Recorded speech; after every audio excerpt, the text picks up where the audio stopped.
Hey Project fam, I got a special treat for you. As you know, I had these rims powder coated. Dropped them off at a specialty shop to get mounted and balanced with some tires. This is not your average shop. This guy knows what he's talking about. He's the wheel doctor. No, seriously, he is the wheel doctor. So he allowed me to bring the Project fam over as I pick up these wheels. Enjoy. All right, we're here. We're going to pick up the wheels for the Porsche.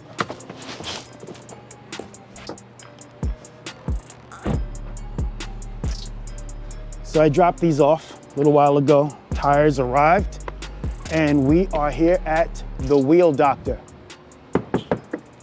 Hello? Can I come in? How are you, man? Come on. Hey, Derek. So we are at the Wheel Doctor. Derek has been taking care of me and answering all of my silly consumer questions from the beginning. Never silly. And every day I get an education. So I figured this time I would kind of bring you along to be educated along with me. Okay. So Derek, tell me a little bit about your company. Started in 2005. A big part out of the necessity to have things done right. I have a sports car with very nice forged wheels, and I could never get them done right. Okay. You know, and I went to 5 different shops, no satisfaction. Right. So basically, right, I found out that I had an issue called road force. Road force. Right? Excessive road force. Wow. And basically, the tire that was on my wheels were out of round, you know, and they were hitting the ground with more pressure than they should.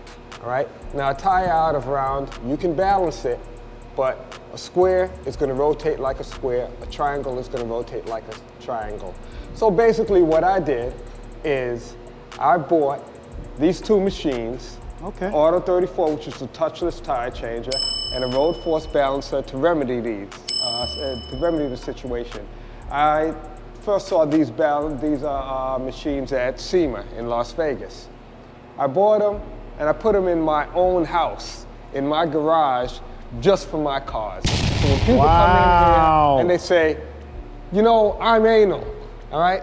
Like, you're not anal, all right? This is anal. Wow. Right? And I started doing these things to our cars and just caught on. My friends would come, family would come, then strangers started to come to my house. Nice. So I knew that I would have to open up a shop, you know? And basically I've been solving the problems ever since. So you called it a touchless tire changer. Right. Why is this different from just a regular machine? Well, because it looks different. I'll show you, hang on. Oh, we might be getting a treat because I did not expect this. So wherever you've been before, I'm sure that the wheel and tire was mounted in the machine. Right. They took a big metal piece, all right, over an arm and try to pry it back. Right, like a big fork or a hook. Exactly. Okay. Now that destroys the inside of the wheel over time. It also puts nicks on the surface, all right? This is all plastic, all right? It doesn't touch the wheel at all. This lightly goes underneath the bead, picks the tire up, all right, and pulls it right off.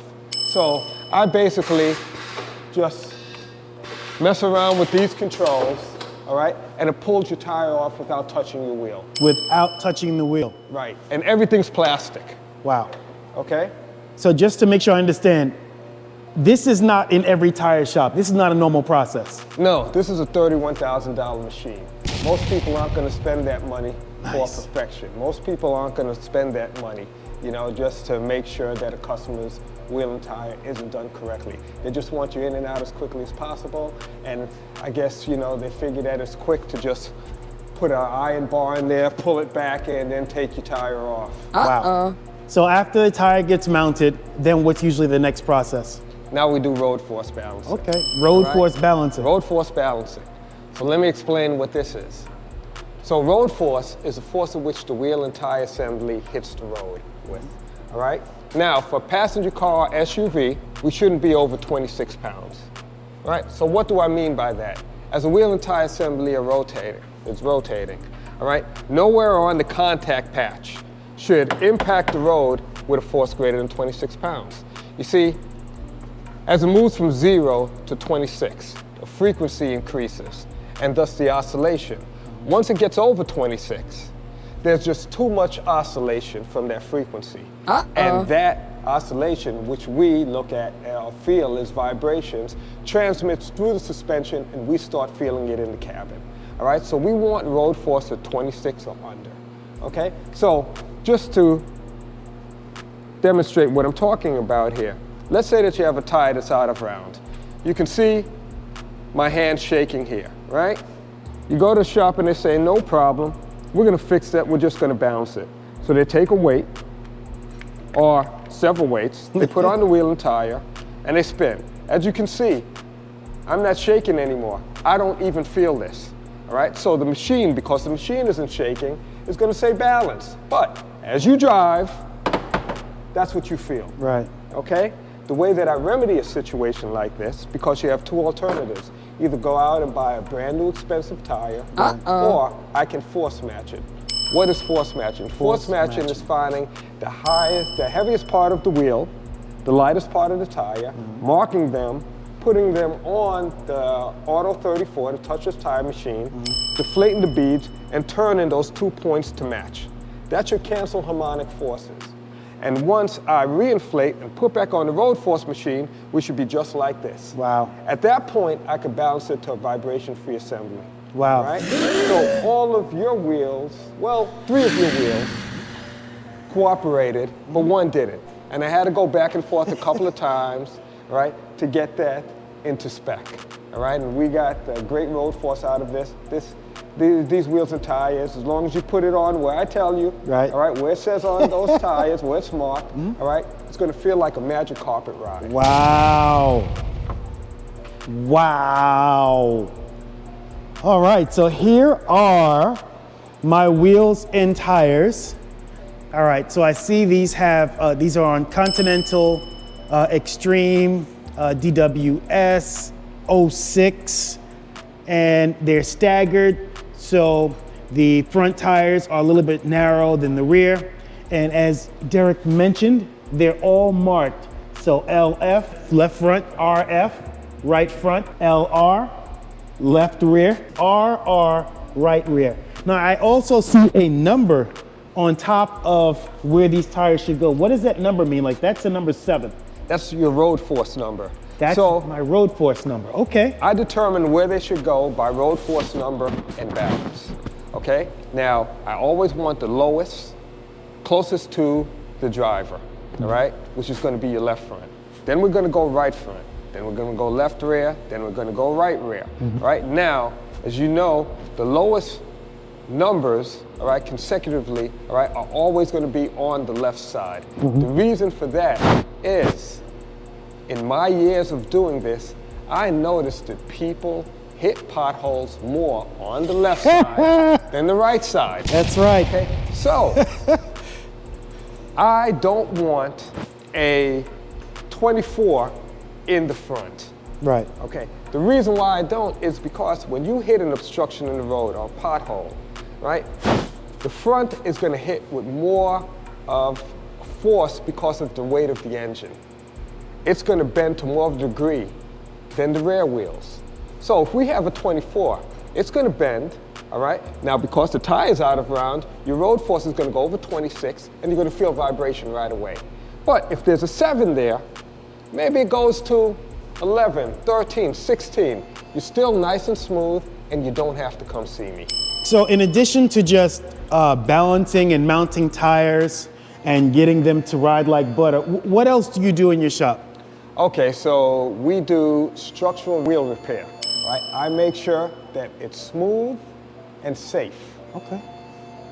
We straighten the wheels here, all right? So this is a wheel straightener. Exactly. It applies 16,000 pounds per square inch of hydraulic force to reset aluminum wheels, all right? And that all happens with my input.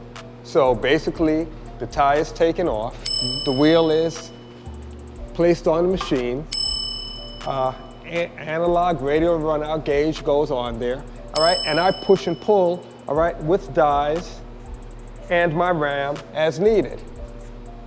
Once that happens, I go back to my road force machine, which allows me to do a radial runout. I do one before so that you can see where it was, and after, so that you can see that I'm always better than a brand new wheel from the manufacturer. My specs are always better. And the closer we get to a round wheel, the stronger it is, because the wheel has all of its strength within a circle. All right? Now, aside from that, we have customers that come in with cracked wheels, all right? Especially Tesla customers, all right? Because it's a very heavy vehicle, all right? Wow. And I weld, all right? And every cracked wheel is bent. So after I welding, then I straighten. Straightening. And then I mount and road force balance. Touchless mount, road force balance. That's correct. Wow. Now, it is imperative that you straighten a cracked wheel, because cracked wheels are always bent. You hit an obstruction, that energy travels around the wheel to where it's its weakest, right? Now, when I say weakest, we're talking about porosity. These are cast wheels, especially OEM, and they have a lot of air holes because you can't shake that out of the structure. It's molten aluminum, all right, with carbon added. So, in the place where there's the most porosity, that's where it's weakest, and that's where it cracks. Now, as I said before, the wheel has all of its strength within a circle, so once that circle is compromised, even though it's welded, it's easier to bend or crack in another place. So it has to be straightened, okay? So once it's straightened, touchless mounted, road force balance, best wheel and tire on the vehicle. You know what's interesting? You mentioned cracked wheels, because I had 3 cracked wheels on one of my cars and had no idea. Right. Because it ran okay, but they were cracked, and I realized it when I took it to a shop to have the tires changed, mounted, and balanced. Well, I tell you, it's only a matter of time, okay? So they're cracked, but they're not cracked enough. But you got to understand, every time you hit an obstruction in the road, it flexes and it cracks a little more until it starts leaking a lot. And that's when you need to go get professional help. How we worked on these, Derek's going to kind of show us this process now. Okay, so these are powder coated, all right? So you have to be very careful about, how they're mounted, even though I have nothing but plastic here that's not going to damage the wheel and tire, like the steel that other shops use, all right, to damage wheels and tires, all right? So first of all, I always give my customers printouts of the work that I did. Right? These are his special valve stems for his hollow wheels, all right, that needed to be installed. They were sealed, all right, and then installed, right? Then we go to the actual mounting of the tires. Before that, I put a microfiber cloth over the powder-coated wheel, to protect them, to make sure, exactly. Even though this piece here is plastic. It's plastic. All right? After that, once the tire is mounted, all right, I put my cone, all right, which has rubber, all right, which is double plied by me, all right, just to make sure that none of the cone ever contacts the wheel that comes in here, right? And we put some packing material, all right, around there as well, just to make sure that there's no damage at all on these powder-coated wheels, all right? Because they're very delicate when it comes to that. As far as marring is concerned, that's an issue with powder-coated wheels, right? But I'd say that its hardness is better than a painted wheel, okay? But the marring, no one wants to see that. And as you see, if we walk over here, all right, they're beautiful. Yeah, they are. So this is where I expect to see marring, like right here. Right. I don't see anything. They all look great. Right. Nice. My babies. Okay. As we go further, all right, we have your balance here, nice. All right? These dotted lines here are the limits for the wheel hopping and shaking. So when I balance, we always want to be green and under those lines. And I micro balance. I run these wheels time and time again with the road force machine. That roller comes down on the wheel and tire with 1,500 pounds of force to simulate a corner of your car, and it balances it under those loads, whereas conventional balancing just spins freely. And once you put that wheel that is balanced that way back on the vehicle and put that back onto the ground, that weight creates a whole different dynamic we balance it with the weight on the actual machine. All right, so your road force came out to 7. This is your left front, okay? Everything's great. And I run it several times just to get heat in it to make sure that it stays balanced. Yeah, that's right. All right, okay. Your right front, that came in at 18. We balanced on the hop and shake. Nice. Your right rear, this is the one that had excessive road force. Oh boy. 60% of brand new tires that come in here are not round. You're gonna have your best chance of a round tire with Continental. Continentals. Right? They seem the most consistent. My this favorite. came in at 37 pounds of road force, okay? As we can see here, all right? Basically what I did is a diagnosis, all right? The rim of course passes, but the tire, the limits exceeded, and the machine's telling me, hey listen, forget about it, there's no way that you're gonna be able to get this into specs. But I don't discourage so easily. So I started turning the wheel. First 180 degrees, and then 90, and then I find my spot, and we dropped to 24. At that point, I could bounce it to a vibration-free assembly on the hop and shake, all right? Your left rear came in at 3, beautiful, bounce on the hop and shake, and there we give you a picture of your vehicle, of your tires in the shop, all right? Now I do this for everything that comes in here, every customer. This is yours, this is what you get. This proves that the money that you came in here and spent for your wheels, spent to have your wheels and tires done, your hard-earned money, that's right, all right, was put to work in the correct way, and you have the proof. That is awesome. As consumers, we just want to make sure that our hard-earned money is being put to use, and the person who's working on our vehicle is doing exactly what they said they're going to do. And this is actually above and beyond, because I've been having my tires balanced and mounted for 30-ish years, 30 plus years, and I have never seen as much detail and care put into the process as what was done here by the wheel doctor. So I appreciate everything you did. My pleasure. And thank you so much for everything. Anytime, bud.